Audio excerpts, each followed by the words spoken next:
Hello, EricTheCarGuy. A lot of you have asked, and I have an opportunity to deliver. I have a 2004 Toyota 4Runner SR5 with a V8 sitting here behind me, and it is in need of a power steering rack. And the symptoms are basically power steering does this. The belt is tight, the fluids are good. In fact, I even tried some power steering fluid conditioner. It's kind of an expensive rack, so we tried all we could. And now we know we got to get in there and replace the rack. Comparatively speaking, racks range from like really easy to oh my goodness hard. So this is not necessarily typical. I've actually never done one on this vehicle, but looking at it, it looks fairly straightforward to me, but I've seen these in the past and they look fairly straightforward. However, the principles that I'm going to show you here will cover a wide range of vehicles, and that's just the practice. As far as the actual nuts and bolts, of course it's going to be specific to this vehicle, but you can carry a lot of this information over to other vehicles. The most important thing to keep in mind before you ever get started doing a power steering rack is no, without a doubt. I mean no like in your head, no, not no. That you are going to need to do an alignment on the vehicle when you're done. There's no way around that. A lot of you have come to me with these like driveway, home, garage methods, whatever. Personally, I prefer the machine. It's set up, calibrated, does a good job, right tool for the right job. So just know that you're probably going to have to go to the alignment shop when you're done with this. The reason is because the power steering rack controls the most important tire wearing angle there is, which is toe. And toe is the inward or outward tilt, this being the front of the tire, this being the back of the tire, of the wheels as far as their angle goes. It is the biggest tire wearing angle. In fact, in most cases it's the only alignment angle you can adjust these days, but it is the most important one. If it's not correct, you're going to eat up your tires and your steering wheel is not going to be straight. So if you're driving down the road and your steering wheel is like this, it's an alignment issue. Anyway. Here it is behind me. Why don't we get started instead of me talking? But those are the things to watch out for. First step is going to be fairly obvious. We need to raise the vehicle up and take the wheels off. Anytime I work under a vehicle, I say this a lot, I wear safety glasses. Anytime you're under something and looking up, stuff is just going to fall on your face. And it's that little piece of rust that gets in your eye that ruins your whole day. So that's all it takes, and that helps a lot. Alright, that's where I stuck the jack. Using the big jack stands today.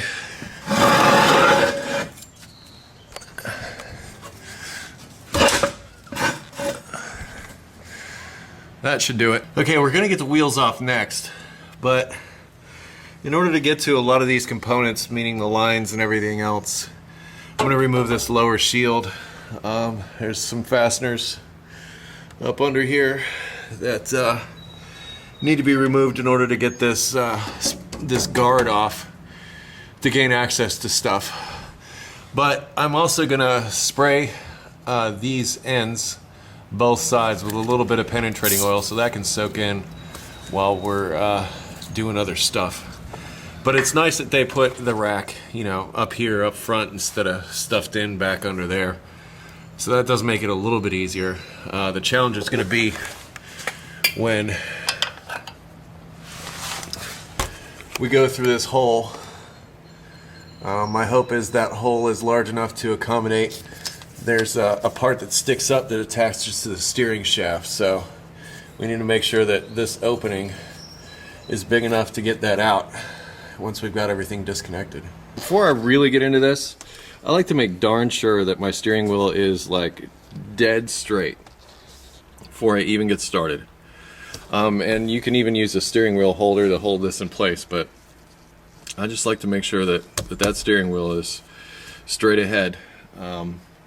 Namely, for when I go back and reassemble it, I want to try to get it as close so I can drive it straight down the road as possible. Because remember, you may get done with this and the steering wheel will be like this or like this. In fact, I can barely steer this thing now and it's off the ground. So this power steering rack is not happy.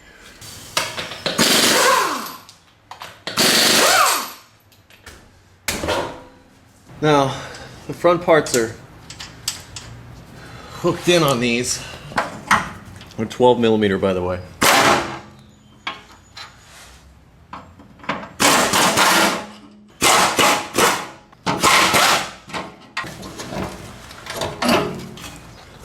Looks like you got one fastener here and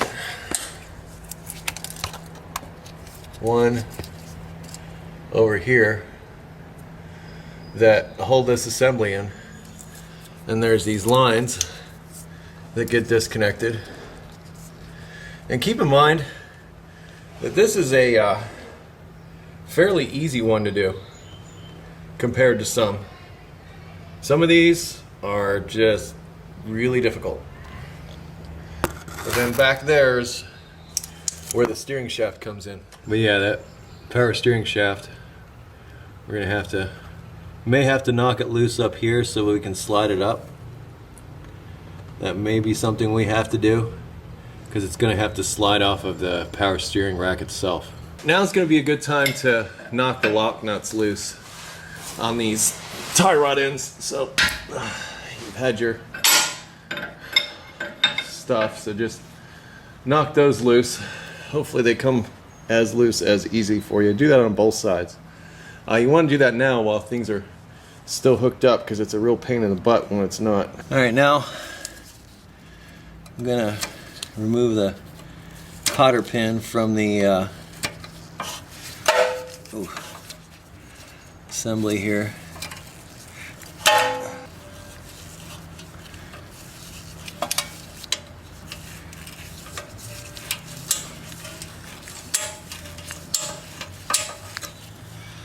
See how I did that?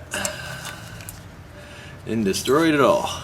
I'm gonna buzz this nut off and then hit what it goes through, which would be the knuckle right here with a nice big hammer. That looks like maybe a 19.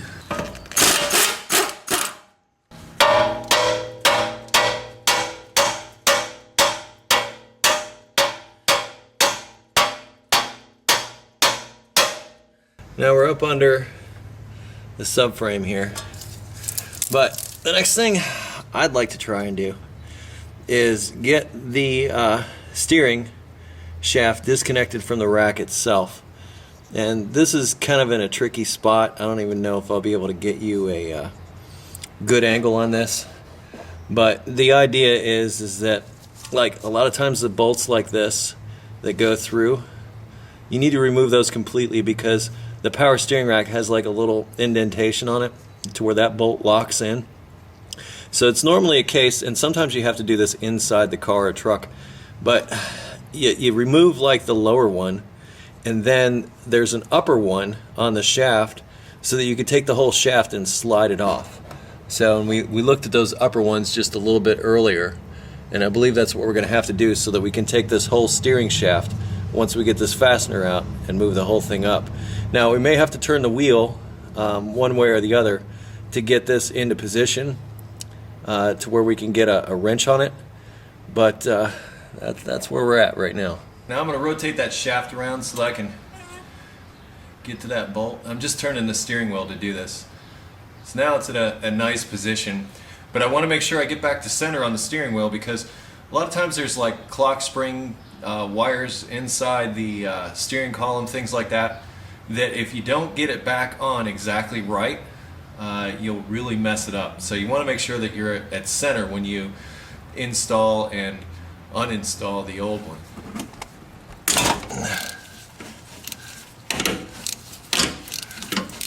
I put a little penetrating oil on there too, try and help. Sorry about the light, it's just this is in a very difficult spot to do this. In fact, you can see better than I can right now. Alright, I've removed those other fasteners, or that one fastener down below, and that was just a bolt. Now, there are two further up the shaft that I believe all I'm going to have to do is loosen them, and once I do that, this whole assembly should slide up and I should be able to pull the steering column or steering shaft right off of the right off of it. But you know what? I'm actually going to come in here with my impact, just because it's actually going to be more effective. And now I want to see if this whole assembly will work back and pull upward. And I may actually have to go down to the power steering rack and pry up on it to pull this up off the rack itself.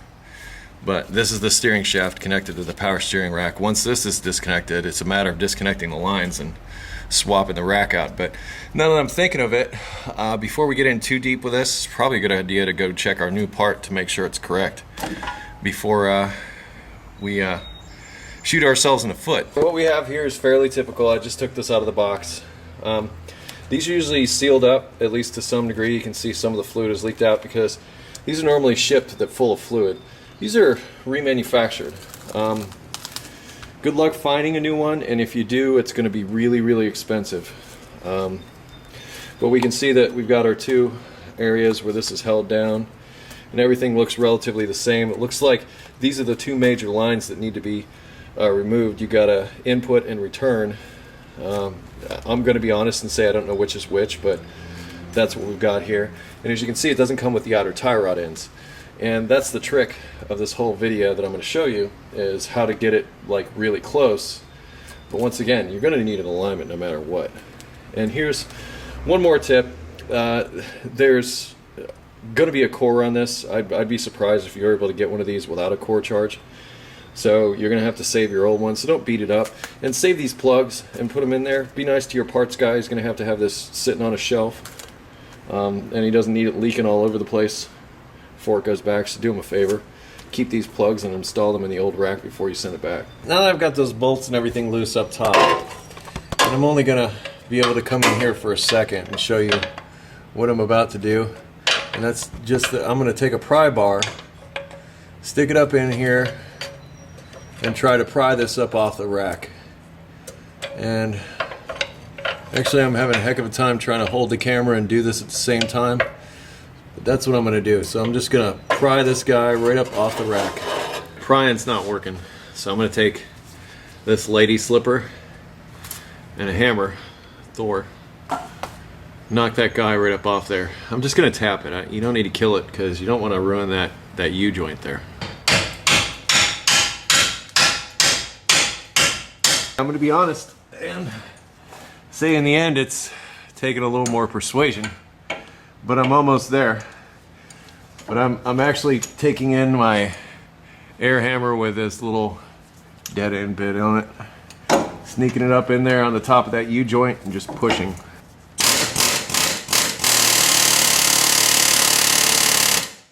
It's almost off, and I want to make sure the steering wheel's straight when it does come off. Alright, now I managed to get this thing up off of there, and since this is an external one, you just want to check the U-joint part. So like move it side to side, up and down. It should be fairly stiff. It shouldn't be like really a whole lot of floppy. But now that the power steering rack is free from its stuff, next up I'm gonna do the lines, and this one's just held on by a hose clamp, and it's the low pressure side. The high pressure side is that one with the nut. It's really good to use a line wrench on that stuff, so I highly recommend that, but the larger one's less of an issue. I also soaked that with some penetrating oil while I was getting that shaft off of there. So we're gonna get this guy off here and this hose off, and those are the only two hydraulic connections. Looks like I'm also going to come up under here and loosen this too, so I can get these lines out of the way. That's actually part of that one high pressure line that's coming down. So I'm just going to take that off its mount also. I am going to loosen this part of this hose first, just to get this clamp thing out of the way, so I can freely move this hose around in case I need to. Now I've got a drain pan under here, and I've got my 11/16 is the size. It's on that line. I'm just gonna, and I am using a line wrench. Looks like I'm gonna need to use 2 hands. By the way, this is a line wrench. You see how it goes around most of the fastener? These big fat ones are the best. Because the skinny ones are good for like tight spaces, but the fatter this is, the more meat it's going to have and the less it's going to want to spread open while you try to turn the fastener.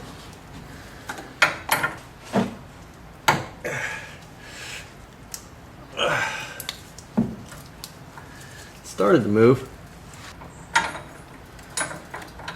Well, and this goes on for a while, I'm sure. A couple of things. I discovered another fastener holding the line to the rack. But on this line itself, the whole line wanted to move with the nut.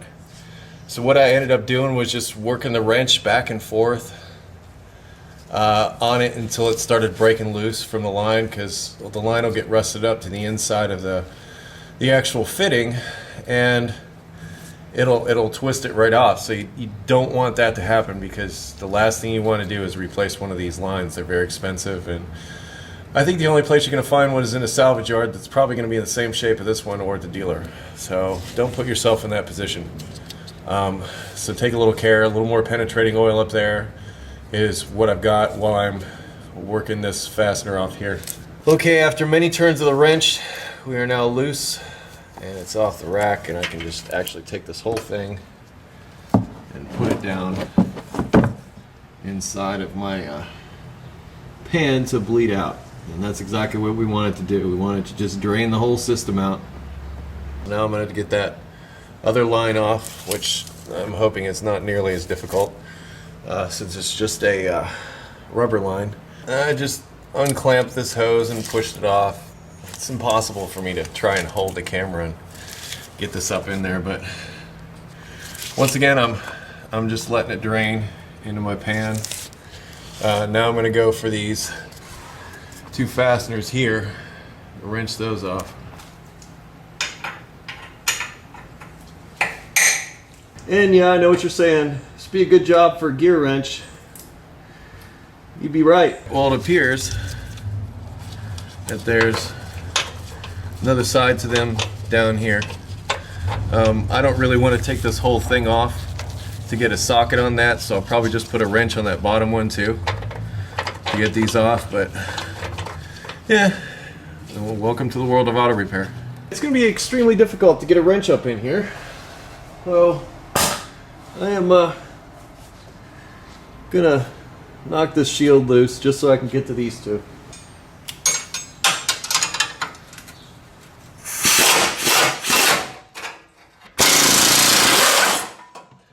Of course, these long bolts want to go and get tangled up and stuff.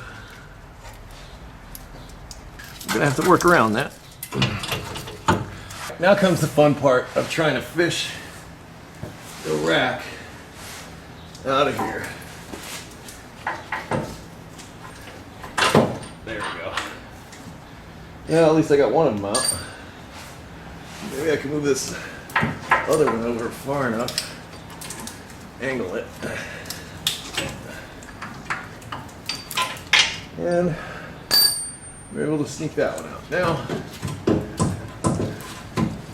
comes the really fun part. And this is the part where you usually end up fighting for a while. All I've got to say is try to be patient. Try not to lose it. You will want to. You may want to.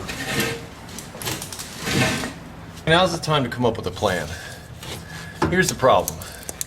This has a very awkward shape. So you're gonna have to like fight it to get it out of here one way or the other. I'm actually thinking what I might try to do is take this back through this way and get it in far enough to where I could pull the rack down through here, because I'm not so sure it's gonna go through this hole. It's not looking good. It might fit through that hole, but I don't have a whole lot of confidence that that's going to happen. Service manual should tell you, how the factory wants you to do it. They have it easy. They don't have an engine or a differential or anything like that in the way when they install it. But you've got your own set of challenges when you get it to here, and this would be one of them. So I'm just gonna let the camera go wide and see what I get. And now it's banging up against the diff. Welcome to the world of power steering racks, people. Yeah, I think I'm gonna go to lunch. All right, and after a short little hiatus, we're back. Okay, here's the issue. We got these bolts that go through here on both sides that are gonna be an issue because I wanna try and bring this whole thing back towards me out. I may also have to knock this oil cooler loose to get some more clearance, but what I'm going to do now is I'm going to take the inner tie rod off of this side. In doing so, I'm hoping to be able to bring this bulky side out, and then I'll be able to fish out this other side. So I'm hoping that that is going to get me what I need to get me the clearance that I need to get this thing out of here, because I don't have it right now, so I gotta make it. Step one is going to be to cut the clamp on this boot, and I'm just going to use a pair of side cutters to do this. It doesn't matter, this is the old rack. I might even be able to just do this.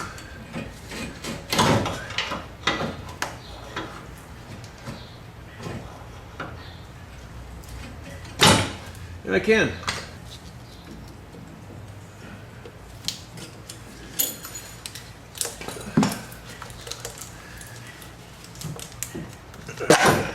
There we go. So you're gonna get a 2-for-1 today. Your power steering rack and an inner tie rod deal. All right, well, right there is the inner tie rod. There are this washer in the back that's bent over, holding it into place. And I'm just gonna spin that off of there. Really, and they make a special tool for this. However, I have found that my pipe wrench works really well. You really should replace these washers. But I've done it this way before. Open it up.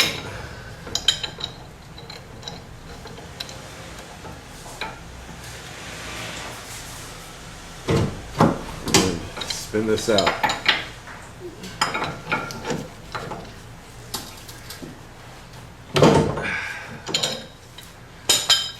Once it's loose,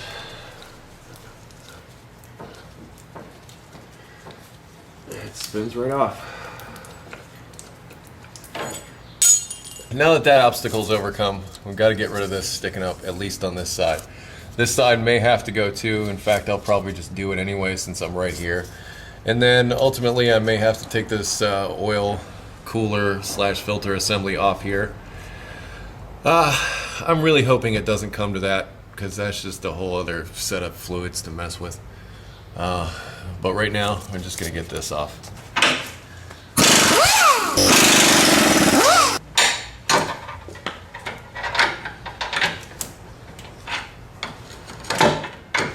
Oh, not fun. Well, there's really no way around it. It looks like I'm gonna have to drop this oil filter housing assembly, push it up out of the way. But once I get that out of the way, I think I'm home free. Then I can pull the rack out the rest of the way. And yay! All right, hopefully this will give us what we need, which is just enough wiggle room to get this rack out.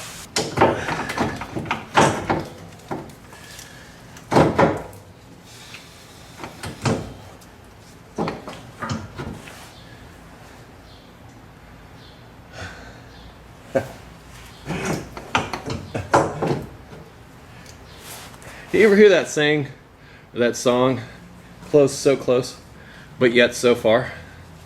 Come have a look. So we're this much closer. We're now hitting the stabilizer bar, and over here we still have a little ways to go, so I'm probably going to end up taking this inner tie rod off also to get the rest of the room I need back there. So you still want to do this for a living?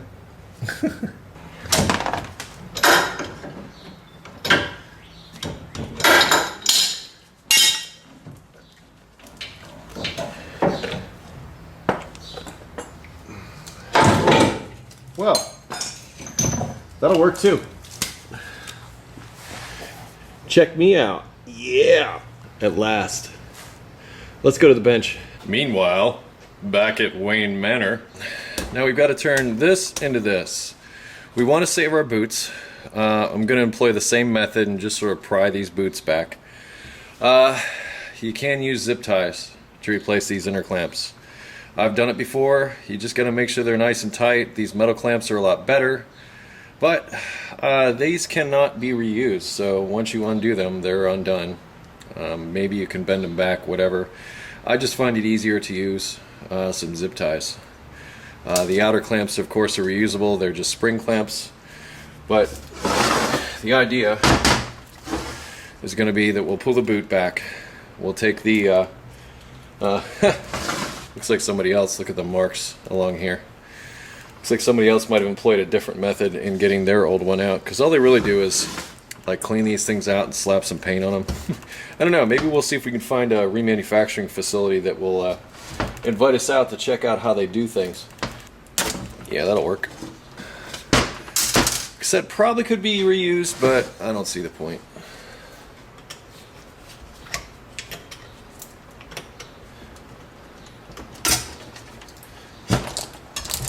This grease that's in here is normal. And look, these aren't even locked on. They don't even have the lock ring on them. So I guess you don't need that. Now many of you who watch this program regularly know that Eric the Car Guy is not afraid to fail. Not afraid to fail in front of you. Not afraid to make myself not look so perfect, because I gotta tell you, even the best of technicians has a day.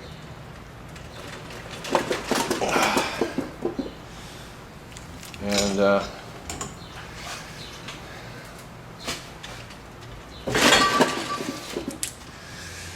point is that you conquer in the end. That's the main thing. It's all what happens at the end of the day. So, I may not do it the way you do it. I may not do it the way that I'm supposed to do it, but I get it done. I don't complain.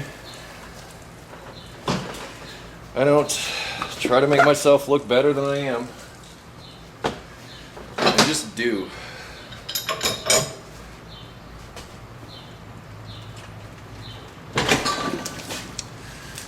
Now I'm going to show you something else while we're at the bench. This one's for all the marbles, okay? This is the important part that I need to show you. This is my left side tie rod assembly. It has both the inner and the outer tie rods. Make sure, you know, if you got a lot of slop or play here, but see how this pretty much stays where I put it?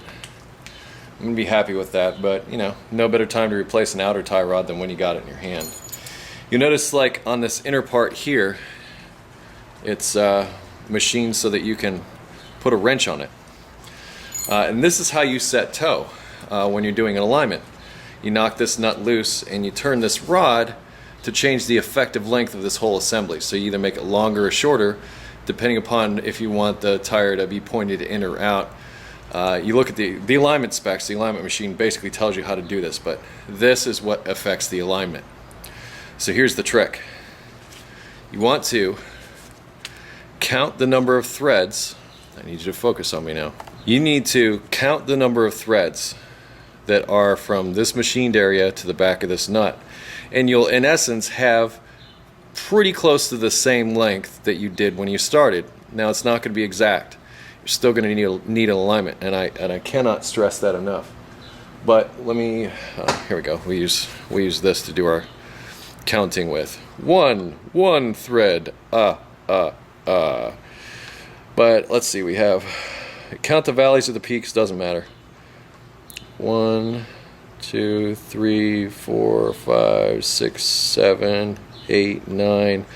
Looks like we have almost 10 threads that are showing on this assembly. So what I'm going to do is take this off of this inner tie rod, install it on a new left side tie rod, and make sure I have 10 of these threads showing. I do that, I'll have the alignment close. No cigar, but close. Spin off my outer tie rod, because remember, we loosened it while it was still in the car. If we didn't, this would be a lot harder than it is right now. And on some it's going to be hard anyway, because sometimes tie rods, sometimes parts just want to stay together. They like it where they are. And you just have to tolerate it. Say that this won't just spin off. Sad, but it happens. Take a wrench, stick it on there.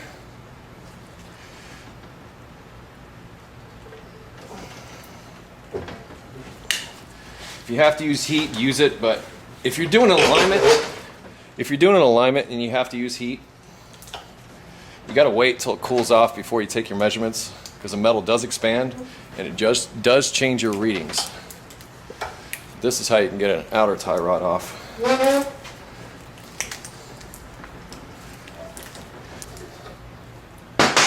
Alright, I'm going to take this nut off now, which I need to go get my wrench for this. This is, I think, a 22 millimeter. I'm going to take this all the way off of here, install it on the new one, about 10 threads away from the end.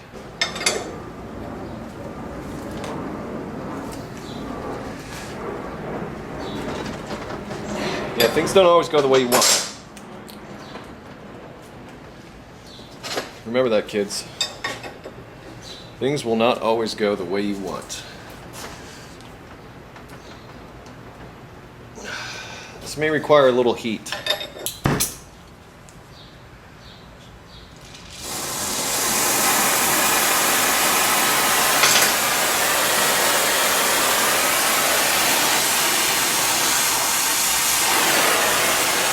Wearing these, by the way.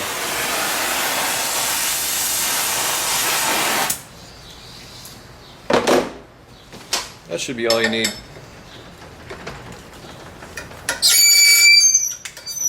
You better scream. When you're working on cars, heat is your best friend. I love heat. Just makes things so much easier. Keep in mind, hot things are hot. We're just gonna set that aside. Well, actually it's gotta go, well, we'll set it aside to cool, but it's gotta go back with the core. So now we'll get our new left tie rod, put it in the vise. Some of you might be saying, hey, put some stuff on these threads. Well, I could. In my opinion, what better thing than a little bit of anti-seize? Not a lot. Just enough to make it easy for the alignment guy. He'll really like you for it. You need a boot.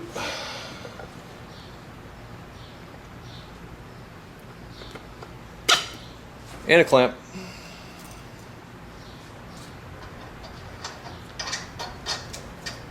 One, 2, 3, 4, 5, 6, 7, 8, 9, 10.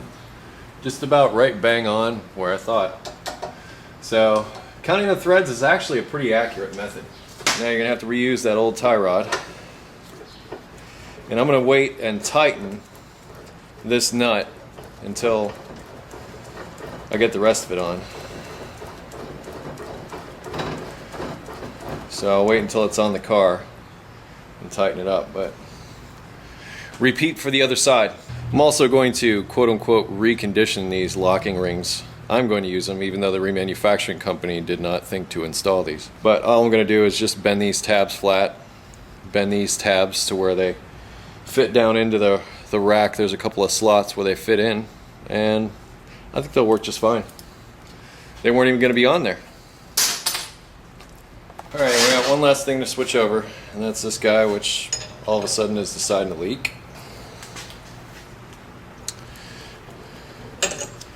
Might have a better plan.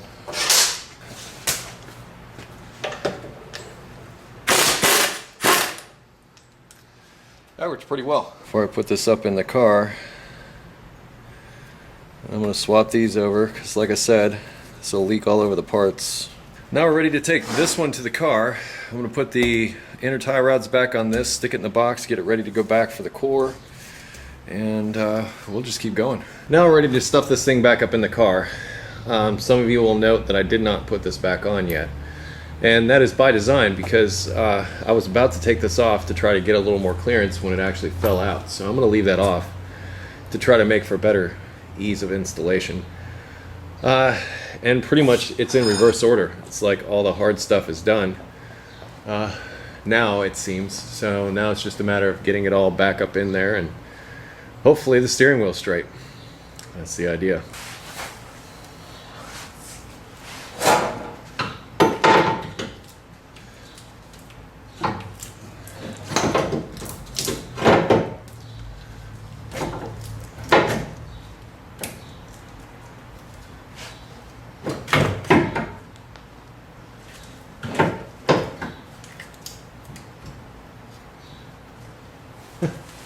Like I said, so much easier going in. Now I'm going to put this guy back on and start putting stuff back together. Oil filter housing, I get all the fasteners started before I run anything down. I consider this paramount to everything going back together correctly, because if you try to tighten something down and then bring other fasteners into it, after you've got it tight, those other fasteners may not start. So anytime I'm putting something together like this, I always put everything in loose and then start tightening stuff. Let's take my tie rod ends and put those back on. My reconditioned washers. They seem to fit in there just fine. Just need to get those first couple of threads started.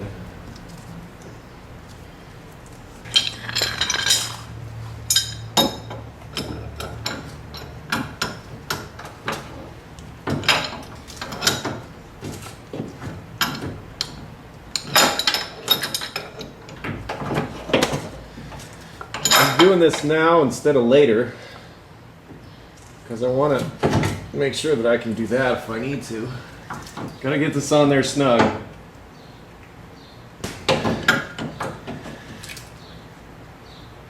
Okay.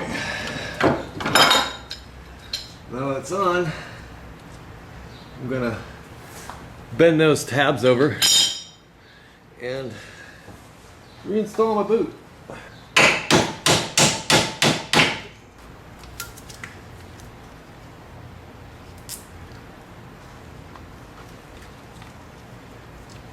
Before some of you out there are saying, Eric, don't do it that way. Shut up. Seriously. I've seen them come from the reman place just like this. Now you got your inner one on. And it's clamped down. I have to get in there with my side cutters and try to make it just a wee bit tighter if I can, and then just trim it back. Outer one should be easy. That should be all we need. Do the same thing on the other side. Both outer and inner tie rods are back on. It's resting up in there comfortably. Let's put this thing to bed. Sorry, I mean to hit you with that air hose. Now, the rack doesn't want to go in until the diff is back in place, and you can see how much play that bad boy has in it. So,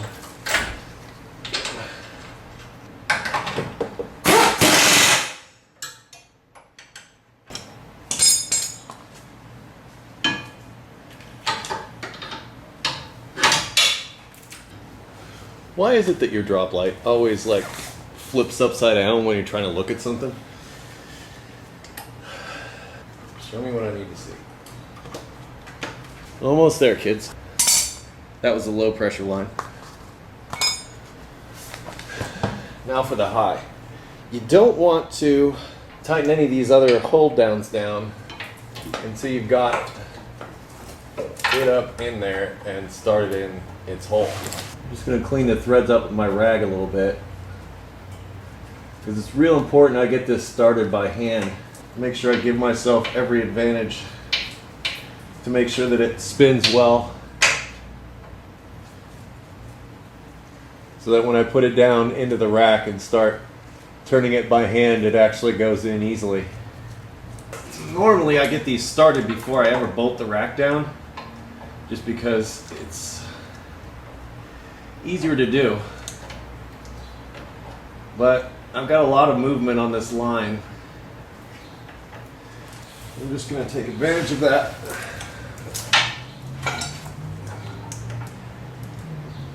So if you feel any resistance whatsoever, don't turn it anymore. Take it out and start over, because you don't want to cross thread these.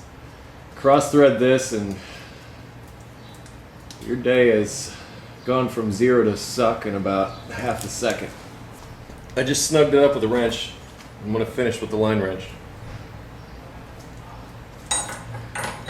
Now, before you actually connect the steering shaft assembly to the power steering rack, I want you to hook the wheels up. This way we can make sure that the wheels are straight ahead when we put that thing down on there. And that's about, that's paramount. It's important that we get the wheel as straight as possible when we get this started out. That way we make for less work when it comes to the alignment.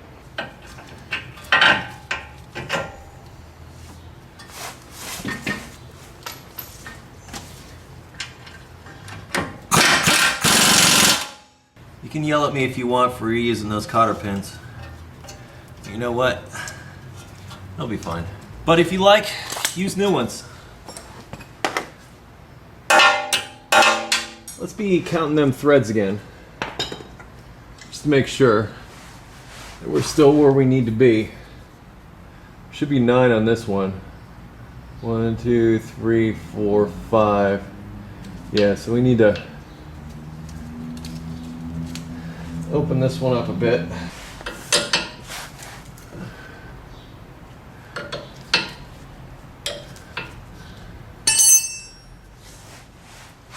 That's probably good right there. Yep. Lock it down.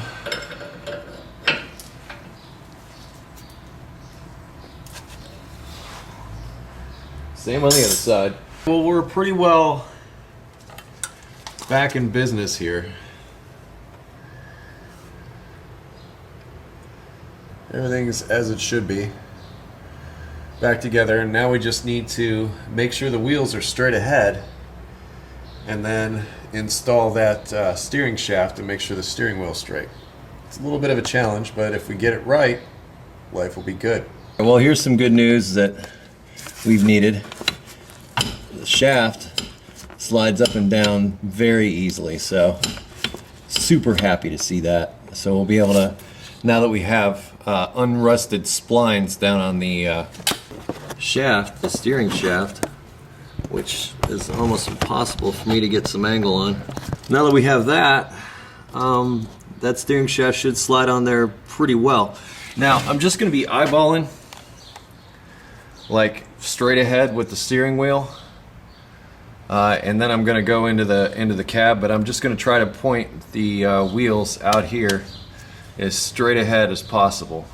And since there's no steering wheel attached, it hopefully will line up fairly easily.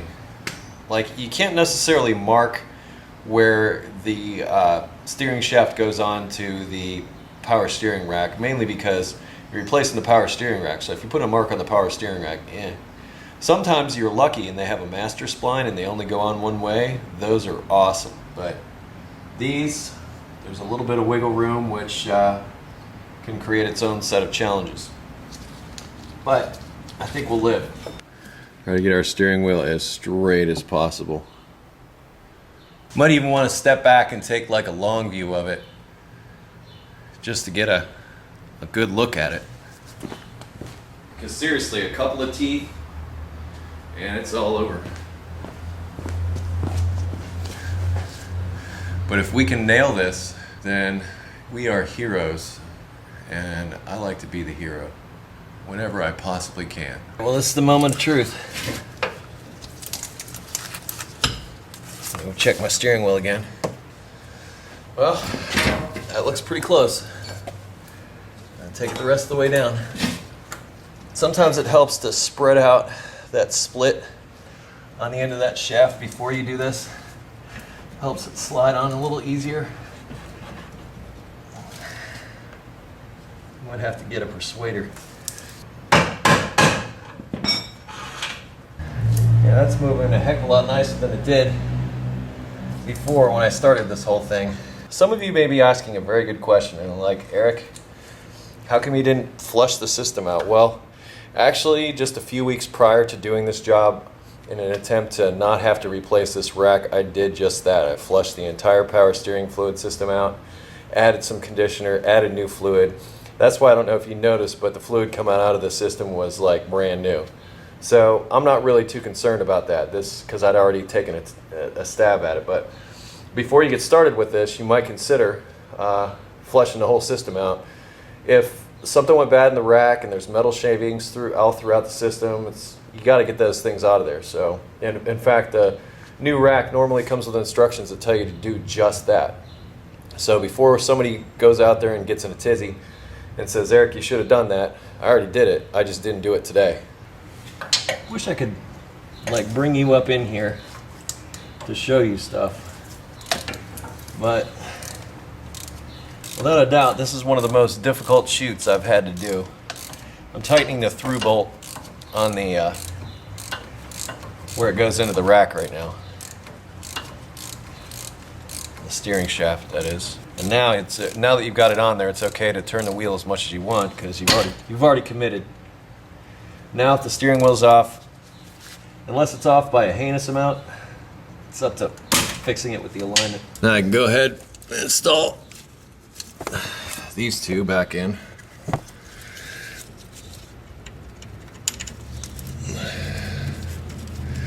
Like I said, this is going to vary a lot depending upon what kind of setup you got.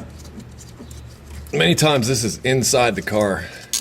You really need to see me run these all the way in. Now, rather than making this video super long and boring, I'm going to install that lower splash shield. In the reverse of what I took it off, there's just a bunch of fasteners that go into it. Actually, before I do that, I'm going to fill the system and check for leaks before I get all that splash shield and stuff back on. So let's do that. Some fluids are proprietary. They'll say on the cap or in the owner's manual, this one says use Dextron type ATF. So, and like I said, I almost suspect that this thing was having a problem because somebody used something other than Dextron in here. Different manufacturers have different fluids that go in. Some have only their fluid that goes in. I know Honda's one of them. You really just want to use Honda power steering fluid in a Honda power steering system. I know there's some German cars out there like that also. But before we start it up, we want to make sure that we don't start it up dry. And I know the outside of this is stained, but it's actually empty. I'm just using regular old ATF to top off the system. Okay, now I can see that I'm pretty well topped off, but we're gonna run it because it's gonna go empty. But we're gonna put the cap back on so that stuff doesn't go everywhere.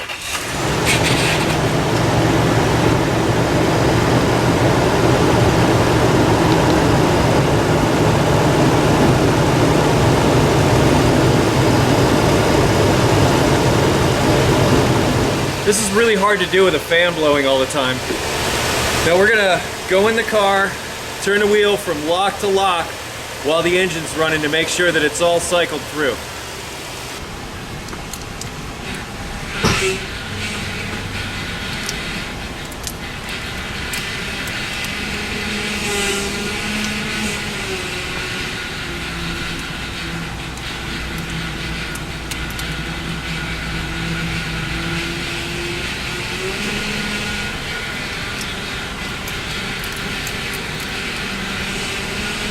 Go check for leaks.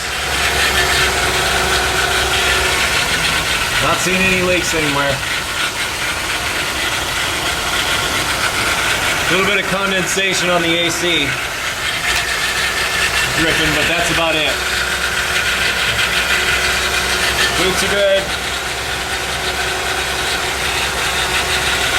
All looks good. Gonna let that run for a while and let that pump quiet down. Let that air work its way through. All right, now I ran it a little while. The pump is a little quieter, but actually sometimes it's better just to let it sit and let that air all go up into the reservoir and go away, just to get out of the system. And then you got to drive it. But for now, I'm gonna put these plastic shields on, put the wheels back on, take this thing out for a drive, and see how straight my steering wheel is. I've done a little cleaning around the area.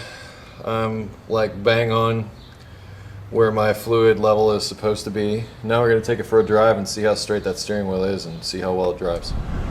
Well, the steering wheel isn't exactly straight, but I'm going to go back and correct that. Actually, I'm just going to move that pivot again. Now that I'm going to be pulling it into the shop for the first time, I'll have the steering wheel straight when I pull it in, and I'll be able to slide that piece onto the power steering rack a little more accurately. We got just a little more work to do, but I really believe that I can sneak around the tire to do that. And if not, I'll just jack up the one tire and that'll be that. I brought it back in, readjusted that steering wheel a little bit, and instead of it being like this, it's just ever so slightly to one side. Still got to go to the alignment rack, but actually just that little bit on the steering wheel can be corrected at the alignment. So that's the next phase for this, and that would be another video entirely. But that about covers it. I know there's some things in there that maybe a couple of you are going to have a problem with. Chill out. I've been doing this a while, and you know, those zip ties on the boots work. I've reused lots of cotter pins, worked, and I've reused some of those little clips that hold the inner tie rods in place. Remember, they weren't even there on the remanufactured unit. As far as power steering racks go, it could take an hour. It could take 8. It just depends. I've seen some easy as can be. Just unbolt a couple of bolts, everything's right there in front, you're in, you're out, everybody's happy. I've had others much worse than this one. This one was probably about a medium. I've had others where I was looking at the engine going, I think it'd be easier to get this rack out if I just took the engine out. I really had that thought. I guess the best advice I can give you is do your homework. Find labor time for whatever vehicle you're working on, or consult with somebody who's done the job in the past. Put your eyeballs on it, get a look at it. Even though this one looked easy, it still took a little more effort. Power steering racks, it's a common repair. Been asked about it a lot, and I love it when I'm able to fill a request like this. Just a word of caution. Yeah, it seems like a nice weekend project, but it could turn into a week. Enough of my soapbox. Sorry I couldn't get you into some of those tight spaces. This one was a little tough as far as the shooting was concerned, because I couldn't quite one-hand this one. I'm always trying to make improvements, so maybe I'll make another one of these someday on an easier one, whatever, but I think you get the general idea. Pretty much it's just unbolt and bolt in, but the little trick with counting the threads, that'll be useful to you, and getting the steering wheel straight, also going to be useful to you. That's the overall arching whatever. Also flush the system. Like I said, I flushed the system not 2 weeks ago in this thing, and the fluid was practically brand new, so I wasn't too concerned about that. I got nothing else for you. I'm just tired. I need to pack my tools up, go home, and start edit some video. I am Eric the Car Guy. You can always find me at EricTheCarGuy.com. Go there. Check it out. It's a cool place. You can also find me on Facebook and Twitter, and, of course, here on your screen, bringing you the best in automotive entertainment that I can bring you. Yeah, we'll put it that way. Eric the Car Guy, signing off. Be safe, have fun, stay dirty. See you later.